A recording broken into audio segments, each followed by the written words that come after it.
ఏం మాట్లాడాలి? ప్రభా నేను పాపినే అయ్యా, నా కోసం వచ్చావు అయ్యా భూమి మీదకి, నువ్వు చనిపోయావు, రక్తం గార్చావు, నా రోగాలకి, నా బాధలకి, నా అప్పులకి, నా కష్టాలకి, ప్రతి దానికి నువ్వు శిలువ మీద యాగం చేసావు, నీ శరీరాన్ని బలియాగం చేసావు అయ్యా. నేనైతే బలియాగం చేయలేను, కానీ నా పాపాలని కడగండి, కడిగి నన్ను పరిశుద్ధంగా నడిపించండి అని మాటలు మాట్లాడాలి. నీకొచ్చిన కొన్ని మాటలు ఆయనకు చెప్పండి చాలు, ఆయన చాలా సంతోషపడతాడు, మిమ్మల్ని ఆశీర్వదిస్తాడు. హల్లెలూయా. పిమ్మట ఆయనను ఇక్కడ కూడా మనం ఇంకో చిన్న ఎగ్జాంపుల్ తీసుకుందాం. మీకు బాధలు వస్తే మీరు ఏం మాట్లాడతారు?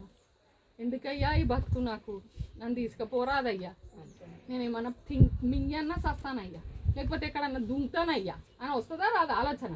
ఎవడు పడుతున్నాడు ఈ గొట్ట మాటలు? అపవాది పెట్టినప్పుడు వాడికి ఒకటే చెప్పాలా, నేనెవరో నీకు తెలుసా,